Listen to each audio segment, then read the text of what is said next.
com a mobilidade social que se verifica, né?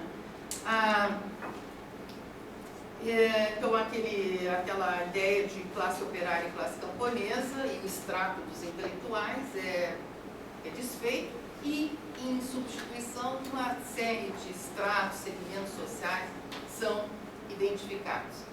Bem, a mudança na estrutura de classes e estratos teve como consequência tornar mais fortes os grupos de trabalhadores associados à economia moderna, claro, né? E em termos não só de expressão numérica, mas também de influência social, política e tudo mais. Surgem profundas diferenciações ocupacionais que levam à emergência de vários estratos com diferentes características dentro de cada classe, em termos de renda, de status, de prestígio. E a mudança na estrutura de propriedade leva ao aumento da riqueza aos estratos de proprietários, gerentes de empresa privada e tudo mais. A progressão rápida da industrialização promove a transição da China para uma estrutura urbano-rural tradicional para uma estrutura moderna. São centenas de milhões de camponeses que deixaram suas terras para migrar para indústrias não agrícolas, com grande parcela da população rural, cada vez mais se concentrando em cidades, vilas, etc. Bom, claro que mudando significativamente o estilo de vida, as formas de emprego, a aparência da sociedade como um todo. Cresce a importância dos trabalhadores nos setores de produção não materiais. Isso também é importante. São os setores como as finanças, seguros, o setor imobiliário, turismo, consultoria, rádio, TV, os meios de comunicação, né? A acentuação das diferenças entre os estados sociais, o professor Tom também falou, a agudização do coeficiente de Gini, né, que é o coeficiente que mede a concentração de distribuição de renda, e o desenvolvimento da China nas últimas décadas indica que o país está agora no meio de um período de transição de um país de baixa renda para um país de renda média. Bom, mesmo assim, diz o Peilin, que a proporção da classe média ainda é pequena e sua fronteira com o grupo não está bem definida. Por um lado, o nível de urbanização na China fica aquém do nível de industrialização. Então, o nível de urbanização de apenas 45% faz com que a classe média, em certo sentido, seja ainda um pouco desenvolvida, ela tem uma menor identidade como classe média. Nós, como sociólogos, sabemos bem que classe média não é apenas o valor da renda, né, mas tem todos os valores, tanto que aqui no Brasil agora se fala muito em nova classe média, mas se nós examinarmos os valores desses estratos, eles não têm nada de classe média. Então, eu acredito que a mesma coisa se passa na China, ou seja, são estratos com rendimentos mais altos, porém sem os valores de classe média. Por outro lado, a economia da China tem como característica principal a dependência da indústria. Em 2005, o setor industrial de serviços foram responsáveis por cerca de 50% da indústria, 50% do PIB, e o de serviços, cerca de 40% do PIB, correspondendo a uma estrutura de emprego de 23% na indústria e 31% na estrutura de serviço. Bem, eu não vou me estender mais, porque eu até gostaria de falar sobre... eu vou só concluir esse parágrafo aqui. Ele diz: aqueles que vão liderar o desenvolvimento social e consumo de massa no futuro pode não ser necessariamente a chamada classe média, mas as massas populares moderadamente prósperas, que é moderadamente prósperas, é também uma expressão que eles criaram, Xiao Gan, pode ser, acho que político, foi criado para definir esse conceito que nós aqui estamos chamando de classe média. Eu acho que nós conhecemos muito bem esse segmento, né? São as massas populares moderadamente prósperos. A classe média não será a maior parte da sociedade chinesa tão em breve, segundo o Peilin. A ideia de prosperidade moderada é um conceito adotado na China para descrever um estado de vida relativamente afluente. Então, acho que eles são mais precisos, né? Pelo menos o Peilin teve esse cuidado de chamar atenção para esses fatores da estrutura social. Mas quando foi lançado esse livro aqui, eu tive a oportunidade, com outros autores brasileiros, visitar Beijing, onde se encontrava também o professor Tom. E eu gostaria de, anedoticamente, assim, falar rapidamente sobre a minha impressão do que eu vi em Beijing. Não sei se você já conhece, mas eu recomendo que vá. Eu vi prédios que, mesmo nos Estados Unidos, mesmo em Nova York ou Chicago, eu não tinha visto. O prédio da ópera é algo realmente. Só que eles nos convidaram para ver uma peça, né, um balé. Eu fiquei encantada, imagina ver o balé chinês. Só que a peça foi uma decepção geral. Era um exército de moças bailarinas, né, na luta contra não sei que inimigo, foi vestidas ao invés daquelas roupas de bailarinas chinesas que eu esperava ver, elas estavam vestidas de uniforme de soldado. Então, eu fiquei muito decepcionada de ver aquelas bailarinas maravilhosas com uma espingarda e marchando e dançando e coisa. Isso me deixou, mas o prédio vale a pena conhecer, que é maravilhoso. E sem falar em todos aqueles monumentos históricos, como a Cidade Proibida. E na Cidade Proibida eu vi um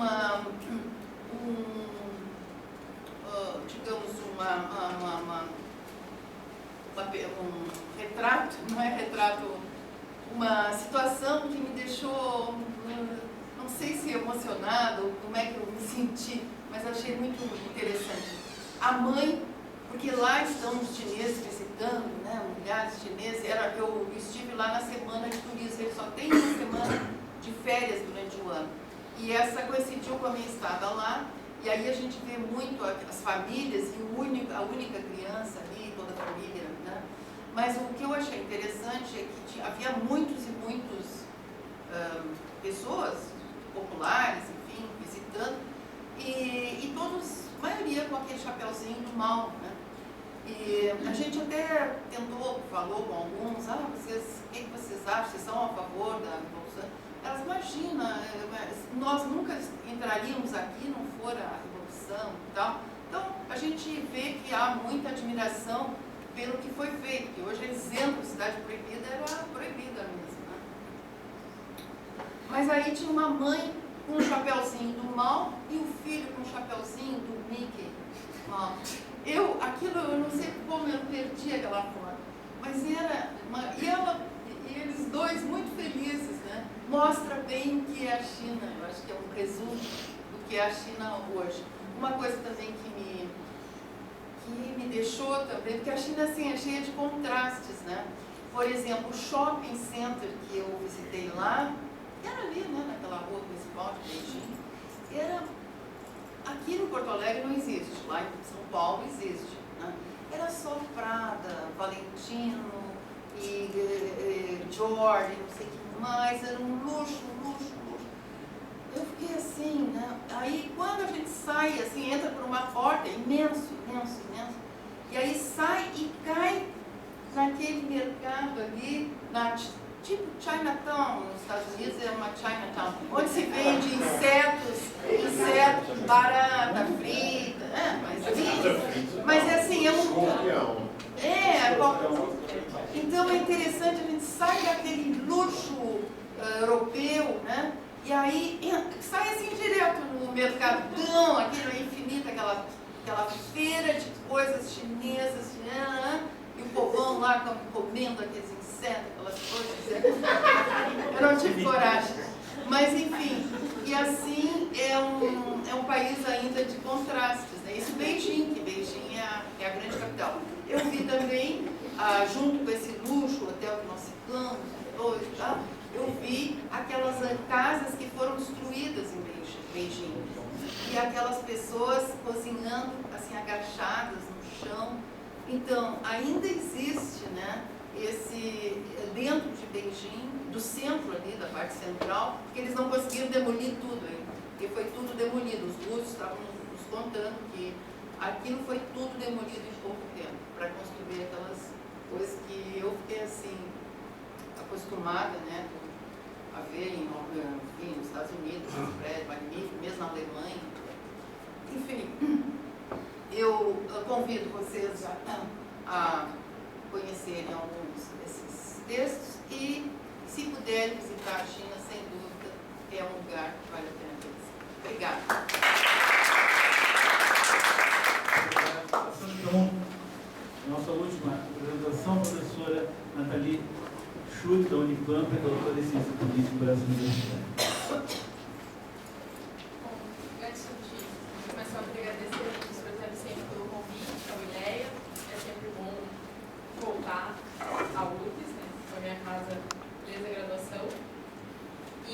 Continuo fazendo parte das minhas pesquisas, sou pesquisadora associada do DERINT, do SEBRAFCA, então a gente tem uma relação muito positiva da Unicamp com a UFRGS, especialmente das pesquisas em relações internacionais, então eu fiquei muito feliz com o convite e poder contribuir com essa iniciativa.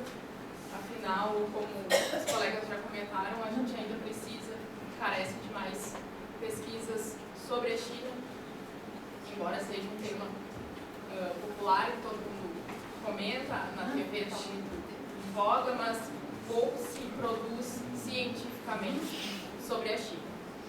A minha exposição vai ser bem breve, dado o adiantado da hora. Eu queria comentar alguns aspectos sobre a relação da China com o continente africano, que é dos temas emergentes que vem surgindo, e se compreender a nova China é complicado, compreender a nova China com a nova África é uma mistura bastante difícil, mas também muito instigante. Então é um tema que se abre, se apresenta sobre muitas facetas. Eu vou mencionar algumas coisas centrais, que é tentar integrar essas mudanças da política externa chinesa, que a gente assiste a partir de meados da década de 90, início dos anos 2000, com esse avanço expressivo que a gente tem no continente africano, que nenhum dos dois casos é um episódio recente. Então, a partir dos anos 2000, parece que se descobriu que a China estava emergindo, se descobriu que a África não tinha sido só a colonização, mas, na verdade, nem a China nem a África emergiram naquele momento, tampouco as duas relações. Então, a gente tem um histórico muito positivo de relação entre a China e o continente africano, que está inserido dentro dos conceitos mais fundamentais da política externa chinesa. E aí, por China, entendam sempre a República Popular da China, né? A China dali em diante. Né? Então, a gente tem, em 53, a afirmação dos 5 princípios de coexistência pacífica, quando a China e a Índia fazem um acordo sobre o Tibete, que trazem grandes princípios fundadores da política externa chinesa, que é aqueles princípios clássicos que a gente sempre encontra nos documentos oficiais, da não intervenção, da própria relação de benefícios mútuos. E isso vem presente na política externa chinesa desde 53 até hoje, com nuances mais fortes ou não. Apesar dessa continuidade, é evidente também uma mudança bastante expressiva não só na política externa chinesa, mas na postura da China em relação ao sistema internacional a partir de meados da década de 90 e início dos anos 2000.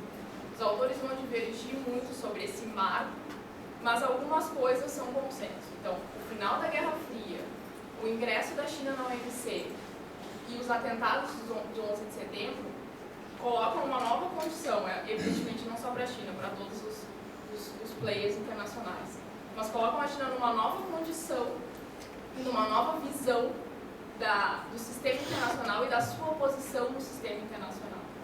E a partir daí a gente tem um redimensionamento da posição chinesa e de como que ela passa a se relacionar com o resto do mundo. Então, a questão africana vai estar inserida nisso, nessa novo redimensionamento, que tem 3 grandes pilares, se a gente pode sintetizar de alguma forma, que é essa preferência, não uma preferência, mas esse novo olhar para as instituições multilaterais.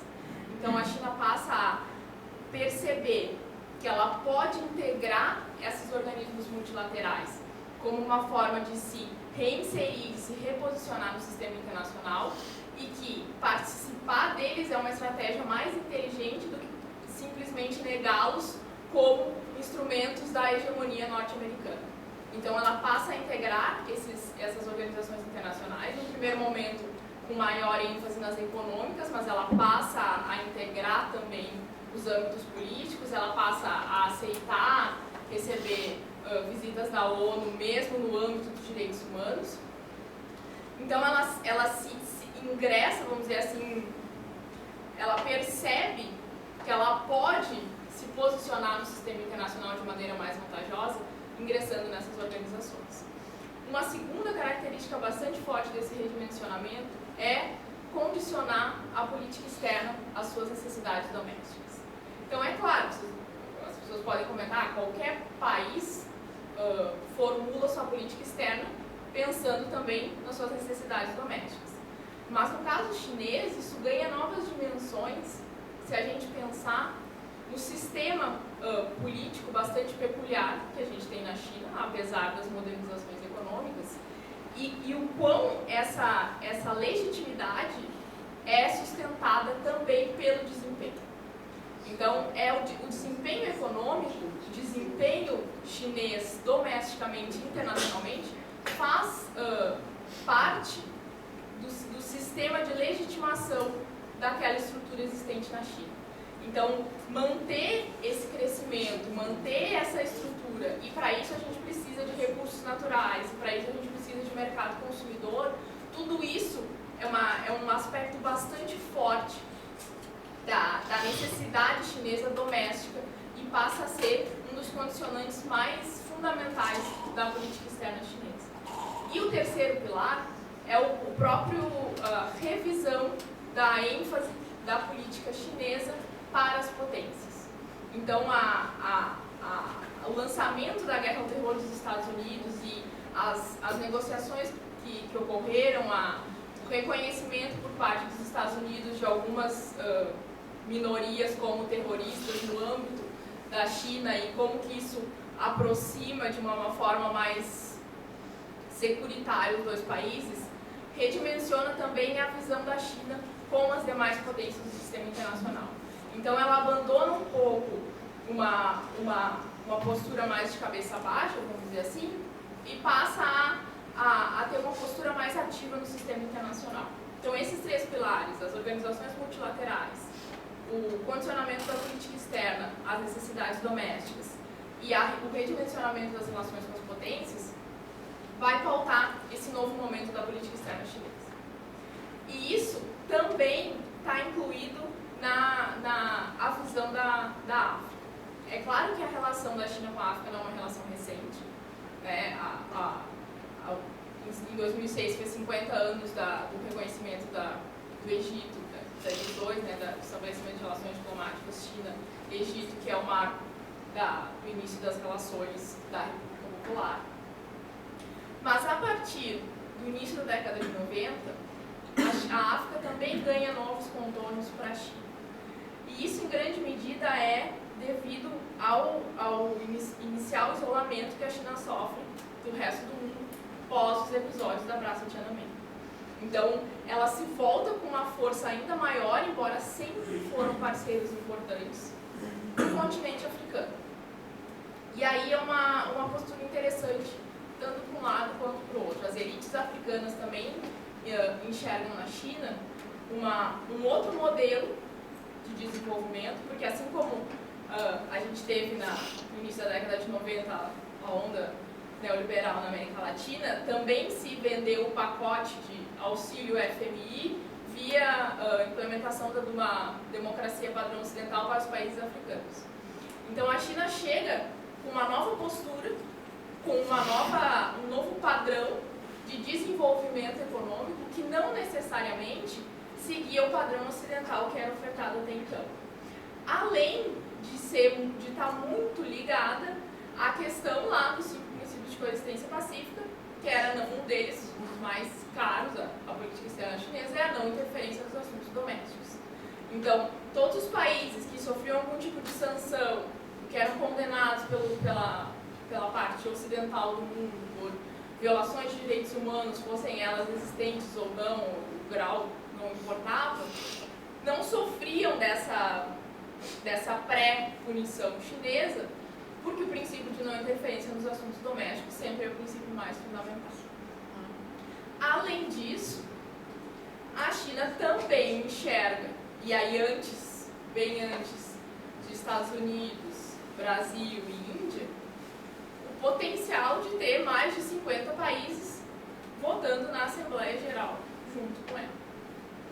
Não só em temas gerais, mas especificamente nos comitês de direitos humanos, onde tradicionalmente a China sofria embargos e punições. E aí o segundo braço da jogada era avançar na política de contenção de Taiwan. Então, até hoje, a única exigência política que a China faz nas relações com os países africanos é o não reconhecimento de Taiwan. Então, não só as relações econômicas obedecem a essa lógica de garantir a estrutura doméstica, mas também são um instrumento, é uma diplomacia econômica para fazer frente ao que a gente chama de diplomacia do dólar, que a Taiwan faz durante muito tempo, de oferecer recursos para ser reconhecido como parte autônoma da China. Então, a grande vitória chinesa foi em 98, quando a África do Sul rompe, então, relações com Taiwan, que era um dos grandes parceiros durante todo o apartheid, recebeu força ao sul de Taiwan, rompe e passa a estabelecer relações diplomáticas com a China continental. E aí se consolida o que vai se formalizar em 2000 com a criação do FOCAC, que é o Fórum de Cooperação China-África, que inicia como um fórum ministerial de encontros trianuais. E aí, em 2006, ele passa junto ao Fórum de Encontro Ministerial, a gente tem uma cúpula de chefes de Estado também. Assim como 2006 é o ano de aniversário do estabelecimento das relações China-Egito e é lançado o Africa's China Policy, que é um white paper sobre a política chinesa para a África. E aí se evidencia não só a importância do continente africano para a China, mas também a percepção da China de ter um grande mapa, vamos dizer assim, de ação de política externa para o continente africano. Então, embora, é claro, existam particularidades que a gente poderia ficar falando por dias sobre a relação da China com cada um dos países africanos, existe nutrido por essas mudanças de política externa que a gente teve no início do meados da década de 90, existe um padrão de como a China vê os países e atua inicialmente. Então, ela é pautada por esses interesses econômicos junto com a visão estratégica de é um continente importante, é um continente que abriga um polo de poder regional muito relevante, que é a África do Sul, que está geopoliticamente posicionada também de maneira estratégica, são aliados importantes na política de contenção de Taiwan, é um mercado consumidor expressivo e é um mercado fornecedor de matéria-prima. Então, é um combo. Não é só uma relação política, não é só uma relação econômica. Porque assim como no meados de 2000 começou a se olhar para essa relação com maior interesse como se fosse uma coisa nova, também começou a se rotular essa relação, assim como se faz com a relação Brasil-África. Dos mais críticos extremados que chamam de neocolonialismo, aos mais apaixonados que dizem que é uma relação totalmente igualitária. Nem tanto ao céu, nem tanto ao inferno. É óbvio que não tem como racionalmente comparar a relação da China com o que a Europa efetuou durante o colonialismo, assim como também não se pode dizer que os países africanos estão em pé de igualdade com a China. Mas o que é inegável é que existem interesses tanto políticos quanto econômicos dos dois lados, bastante relevantes, e que sustentam uma relação que não é recente. É uma relação que veio numa crescente e aí culmina com o China African Policy, culmina com a criação do FOCAC. Mas não é uma coisa que aconteceu agora. Não é um novo descobrimento da África pela China, nem vice-versa da China pela África. E que naturalmente também traz problemas. Então a gente começa a ter uma presença mais expressiva e começam os comentários e as notícias, né? Já os trabalhadores chineses estão tirando lugar dos trabalhadores africanos. Os chineses estão destruindo a possibilidade de existir uma indústria nos países africanos porque eles chegam com os produtos mais baratos. Isso tudo varia de país para país e em muitos dos casos a questão dos trabalhadores em específico depende da própria exigência que o país africano faz. A China chega com a oferta e na maioria dos casos o uso ou não de trabalhadores africanos nas obras de infraestrutura, na construção de estradas, nas joint ventures e a quantidade desses trabalhadores depende da negociação do país africano. Então, determinados países negociam e exigem que tem que ter um mínimo de trabalhadores africanos que vão atuar nessas obras.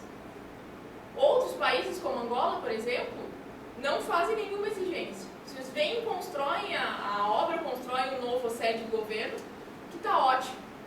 Se vier um monte de chinês, não tem problema. E aí, é claro, essa questão vai se transformando em questões políticas. Aí começam a existir partidos de oposição em países africanos, financiados por Taiwan, com a bandeira anti-China. Vamos mandar embora os chineses porque eles estão destruindo o país. Mas aí tu vai investigar um pouco mais a fundo, o partido é financiado por Taiwan. Então, todo esse alarde, na maioria dos casos, tem pormenores que não são tão comentados. Né? Então é evidente que existem problemas também. Mas eu acho que é uma relação muito positiva. E é uma relação que está inserida dentro de um redimensionamento maior de uma estrutura multipolar do sistema internacional. Então, o próprio ingresso da África do Sul na sigla BRICS se deu em grande medida devido a uma pressão da China. Porque se tu for fazer um levantamento de condições políticas e econômicas, Nigéria estaria, por exemplo, muito qualificada também para ingressar na sigla BRICS. Mas não é o caso. E aí a gente volta para o que eu falei antes. A África do Sul está numa posição estratégica muito importante. Ali o ponto dela ali de ligação dos dois oceanos é essencial para as rotas marítimas. E já tinha um histórico de reposicionamento tanto com o Brasil quanto com a China. Então a China faz uma pressão política mais forte e diz, não, vamos trazer a África do Sul também. E aí tu tem, de fato, um posicionamento dos grandes polos de poderes regionais dentro da sigla BRICS. Então, para concluir, eu acho que é uma relação que merece ter um olhar maior vagar antes da gente rotular como meramente econômica ou como neoimperialista. E é uma relação que compreender essa relação passa pela compreensão de todo o redimensionamento do sistema internacional. Obrigada. Muito obrigado. Eu acho que nós teríamos mais 10 horas para discutir, mas eu acho que nós vamos ter que fazer outra sessão. Esse é apenas o início de atividades que o Vileia tem como missão realizá-lo. E vamos continuar. Eu queria agradecer a todos. As perguntas serão feitas por e-mail individualmente, mas vamos fazer outros fóruns. Por caso, eu queria convidá-los, vai ter um espetáculo da ópera chinesa, que estamos subindo, não sei quem, de ingresso.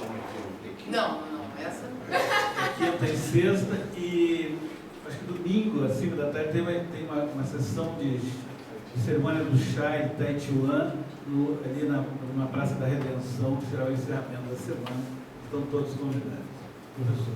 Eu gostaria de pedir uma salva de palmas ao professor Zé Vicente, que é o grande organizador desse